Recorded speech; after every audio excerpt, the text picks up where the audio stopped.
AITA for refusing to pay for my niece's wedding after promising to cover it. So, I'm a 35-year-old guy, and I've always been really close with my older sister, Emily 38F, and her daughter, Lily 22F. Let me give you some background. Emily got pregnant when she was just 16, and it completely turned her life upside down.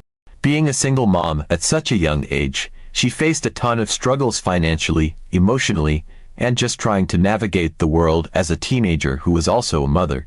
Our parents were supportive, but it wasn't like we were well off, and a lot of the burden of taking care of Lily fell on Emily. From the moment Lily was born, Emily became this incredibly strong, resilient person, doing everything she could to provide for her daughter.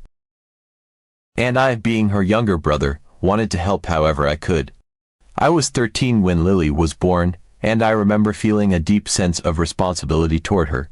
I spent a lot of my teenage years babysitting, playing with her, and just trying to make her life as joyful as I could.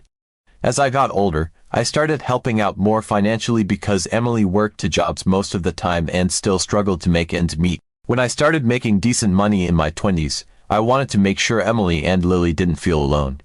So, I paid for things like Lily's summer camps, her school trips, and even helped with some of their rent when Emily was between jobs. When it was time for Lily to apply to colleges, I was more than happy to step in. I covered her college application fees, helped her with her SAT prep, and when she got into a state school, I gave her some money to help buy a used car. To me, it felt natural. I wanted to give Lily the kind of support that she wouldn't get otherwise. Emily always expressed her gratitude, and honestly, I didn't think twice about it. I loved them both and wanted to help in any way I could. Fast forward to about a year ago, Lily got engaged to her boyfriend of 4 years, Alex.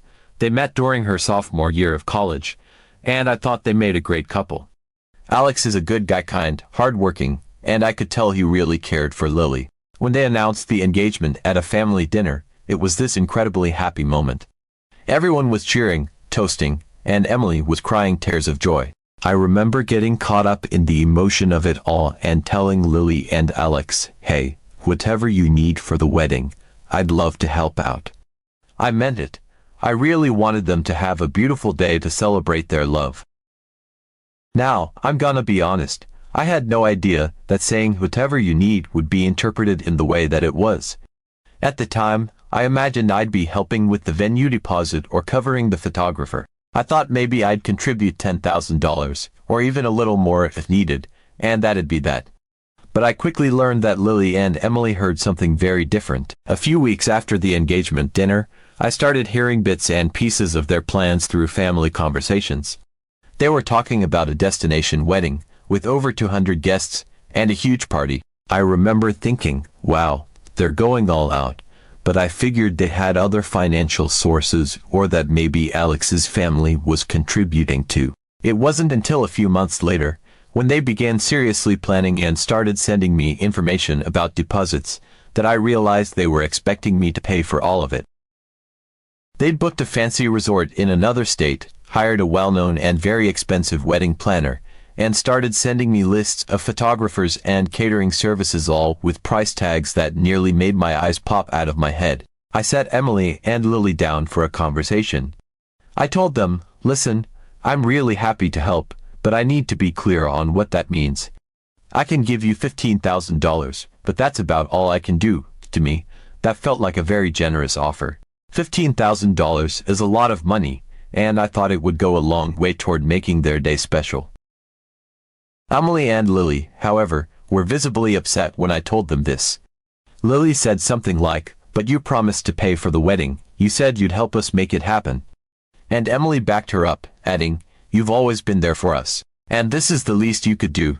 They made me feel like I was suddenly pulling the rug out from under them, like I'd promised to buy them a car and was now only willing to pay for the tires. I was shocked. I explained again that I never meant I'd cover the entire cost of the wedding, especially not a $50,000 plus affair. I thought my offer of $15,000 was very fair, and I stood by that. What happened next really hurt. After that conversation, it felt like Emily and Lily just shut me out. They stopped including me in the wedding planning altogether. I wasn't getting updates, I wasn't being asked for my opinion on anything, and I only heard about their plans secondhand through other family members. It felt like they were punishing me for not giving them what they wanted. I tried reaching out a few times to check in and see how things were going, but I got short, one-word responses. It was like they were too angry to even talk to me. Months went by, and the wedding date was getting closer. Then, a few weeks ago, Emily called me out of the blue, crying. She said they were in a really tough spot because they'd gone ahead and booked everything thinking I'd eventually come around and cover it all. Now, they were realizing they couldn't afford the rest of the expenses. They were going to lose deposits, and they didn't know how they'd pay for the rest. Emily kept saying I'd ruined the wedding by backing out and not following through on my promise. She said Lily wasn't speaking to me because she felt humiliated. Apparently, the groom's family had been under the impression that the whole wedding was covered, and now it looked like they'd have to downsize everything or even cancel. Hearing this was incredibly frustrating. I told Emily, as calmly as I could, that I never promised to pay for the entire wedding, and I felt like they'd put themselves in this situation by assuming I'd foot the bill without ever actually confirming that with me. I reminded her that I'd offered $15,000, which was still on the table, but that was all I could do. Emily kept crying, saying that $15,000 wouldn't be enough to cover what they needed at this point, and she accused me of being manipulative, offering to help and then taking it away at the last second to make them look bad. The thing that really hurts is that I genuinely wanted to help. I never imagined my offer would lead to this much drama and resentment. I feel like I've always been there for Emily and Lily, and I've done everything I could to support them over the years, but now, I'm being made out to be the villain because I set a boundary. I didn't think it was unreasonable to cap my contribution at $15,000, especially since I have my own financial responsibilities and life to think about. It's not like I'm rich. I've saved up a good amount over the years, but I can't just drop $50,000 on a wedding without it seriously affecting my finances. Emily and Lily are acting like I betrayed them, and they've even brought other family members into it. I've had cousins and aunts calling me, saying that I should just help them out since I led them on, and it's not fair to Lily to have her dream wedding ruined. It seems like everyone is taking their side, and I feel really alone in this. It's made me question whether I did something wrong, whether my initial offer was misleading, or if I should have been more explicit from the start. But at the same time, I feel like they should have clarified what they were expecting before going ahead and booking such an extravagant wedding. I feel like I've done more than enough for them over the years, and now I'm being punished for not being able to give more. It's exhausting, and honestly, it makes me sad because I love them both so much.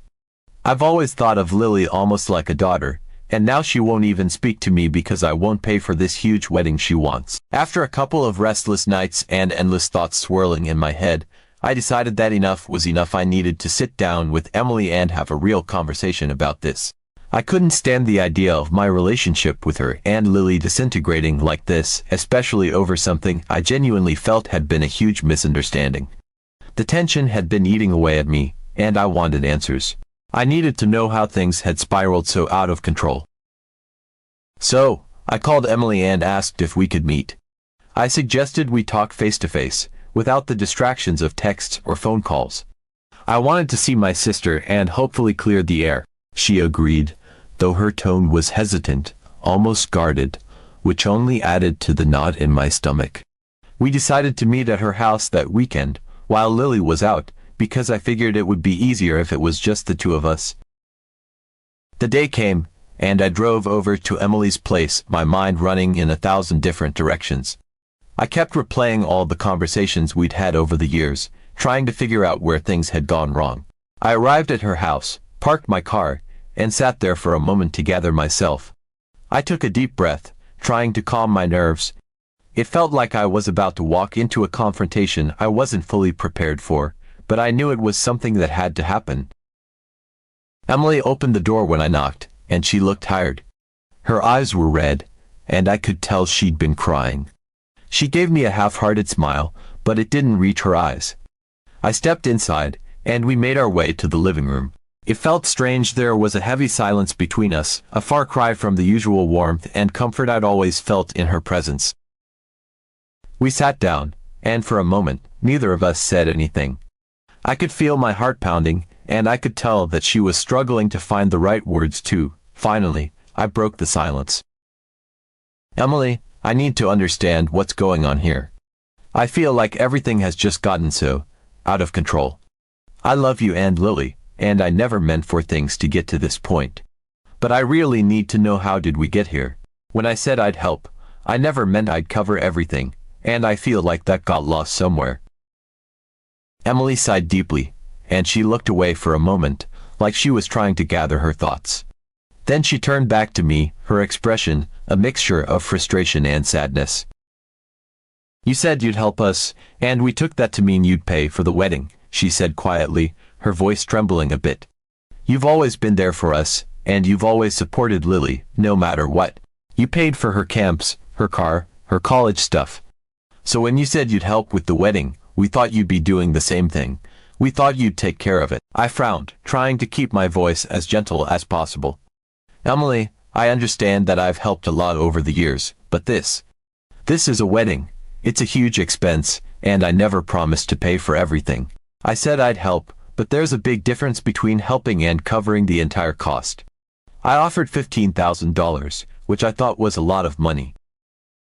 Emily's eyes filled with tears again, and she shook her head. But $15,000 isn't enough, not for what we've already planned. We already put deposits down, and now we can't pay for the rest. We thought you'd come through.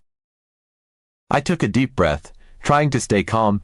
I could feel the frustration building inside me, but I didn't want this to turn into a shouting match. Emily, did you ever plan to contribute any money to the wedding? I asked, or did you just assume I'd pay for all of it? She looked at me, her eyes widening slightly, and then she glanced down at her hands. Her silence spoke volumes, but eventually, she answered. We didn't plan to put in any money, she admitted, her voice barely above a whisper. We thought you'd take care of it, like you always have. I closed my eyes for a moment, feeling a mix of disbelief and sadness wash over me. Emily, I wish you would have talked to me before making all these plans. I feel like I've been completely blindsided. I never agreed to cover everything, and now it's like you're expecting me to fix a situation I had no part in creating. There was another long pause, and I decided to ask the question that had been nagging at me for days. What about Alex's parents? I said. Have they offered to contribute anything? Emily looked up at me, and there was a flicker of something guilt, maybe. In her eyes, she hesitated before answering. They offered $20,000, but we told them it wasn't necessary because you said you'd take care of it. I stared at her, feeling my stomach drop. My mouth opened, but no words came out at first. I was in shock. They had $20,000 offered to them, and they turned it down because they were so sure I'd cover everything. It felt like the ground had just shifted beneath me. I leaned back in my chair, running a hand through my hair, trying to process what she'd just said. Emily, are you serious? I finally managed to say, my voice thick with disbelief. You told them not to contribute because you assumed I'd pay for everything? Without even confirming that with me, and now you're in this mess, and it's somehow my fault. She flinched at my words, and tears started streaming down her face again. We didn't think it would be a problem, she said, her voice breaking. We thought you'd want to give Lily the wedding she deserves. I felt my frustration boil over at that point. I stood up, pacing the room, as I tried to keep my emotions in check. Emily, I've done so much for you and Lily over the years because I love you both. I wanted to help, and I've never regretted any of it. But this is different. You didn't even think to ask me if I could afford it. You just assumed, and now I'm the bad guy for not living up to an expectation that I never agreed to the first place. Emily was sobbing now, her face buried in her hands, and I felt my heart twist. I hated seeing her like this. I hated that things had come to this point. But I also knew I needed to stand my ground. I couldn't just magically come up with $50,000 to cover the rest of the wedding. After a few minutes, I sat back down, taking a deep breath. Emily, I'm sorry things have turned out this way. I really am. But I can't give you more than $15,000. That's all I can do, and it's already more than I should be giving, considering my own financial responsibilities. I wish you would have talked to me before making these plans. I want Lily to have a beautiful wedding, but I can't be the only one carrying this burden. Emily wiped her tears, her face red and blotchy. She looked at me, her eyes filled with pain and maybe a hint of understanding. I just wanted Lily to have her dream wedding, she said, her voice cracking. I nodded, my own eyes stinging. I get that. I really do. But sometimes, we have to adjust our dreams to fit reality. I'm still here to help, but I can't do it all. Maybe it's time to reconsider some of the plans and make things work with what you have. Emily didn't say anything for a while. She just nodded, her shoulders slumping in defeat. I could see how much this was hurting her, and it broke my heart. I wanted nothing more than to fix everything, to make it all better like I had so many times before. But this time, I couldn't. This time, they had gone too far, and I wasn't in a position to save the day. We sat there in silence for a long time, both of us lost in our thoughts. Eventually, I stood up, feeling the weight of the conversation pressing down on me. I love you, Emily, I said softly, and I love Lily. I hope you know that. I need you to understand where I'm coming from. She looked up at me, her eyes still brimming with tears.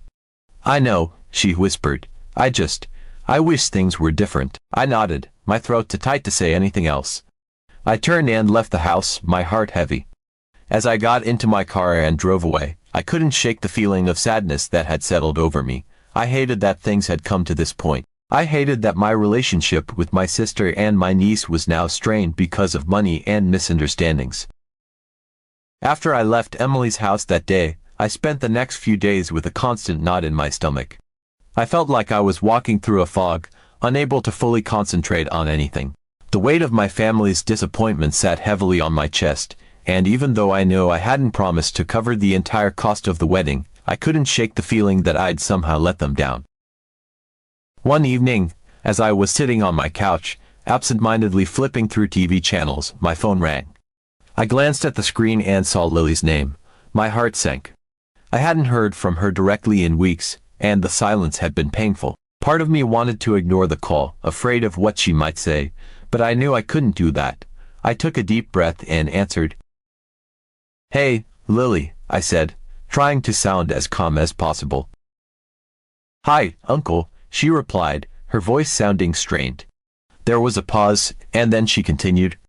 Look, the wedding is coming up soon, and I really need the money you promised. I felt my stomach drop. Lily, I told you I can give $15,000. That's all I can afford. I never promised to pay for everything. She sighed loudly, and I could hear the frustration in her voice. But you said you'd help, and we planned everything based on that. You knew how important this was to me, and now you're backing out. Do you know how that makes me look? The groom's family thinks you're covering everything, and now we're stuck. You're putting me in such a difficult position. I was stunned. Lily, I didn't promise to cover the whole wedding. I said I'd help, and $15,000 is a lot of money. I wish I could do more, but I can't just pull 50 grand out of nowhere. You're not understanding, she almost shouted. This is my wedding, Uncle, the one day that's supposed to be perfect. I thought you cared enough to make it happen for me. I was speechless. I had always loved Lily like my own daughter, and to hear her say that I didn't care enough broke my heart. Lily, I do care. I care so much, and I've always been there for you. But I can't afford this, and it hurts me that you think I'm doing this to spite you. She didn't say anything for a moment, and then I heard her sniffle. I just thought you'd come through for me, she whispered before hanging up. I sat there for a long time, staring at my phone, feeling the weight of her words. I knew that, no matter what I said, she wouldn't understand. To her, this was about love and support, and to me, it was about realistic expectations and financial boundaries. It seemed we were just talking past each other, and it left me feeling utterly defeated. The next few days were even worse. My phone started blowing up with calls and messages from other family members, cousins, aunts, even some family friends. They all had the same message. How could you do this to Lily? It turned out that Lily had told everyone that I'd promised to pay for her dream wedding and that now I was backing out, leaving her in a financial mess. It seemed like everyone had already made up their minds that I was the villain of this story, and nothing I said made any difference. I felt cornered, alone, and completely misunderstood. It was as though all the years I had supported Lily and Emily had been erased in everyone's eyes because of this one disagreement. I didn't know what else to do, so I decided to go to the one place where I might find some common ground: the groom's family. I reached out to the groom's parents and asked if we could meet. They were surprised to hear from me, but they agreed. We met at a small cafe not far from where they lived. When I walked in, they were already seated, looking a bit nervous. I introduced myself and sat down. "Thank you for meeting with me," I said, trying to steady my voice. I wanted to talk about the wedding and clear up some misunderstandings. The groom's mother, Carol, looked at me sympathetically. "We've heard a bit about what's going on," she said carefully. "Lily told us you were covering the entire wedding, and we offered to help, but she insisted that it wasn't necessary." I sighed, rubbing my temples.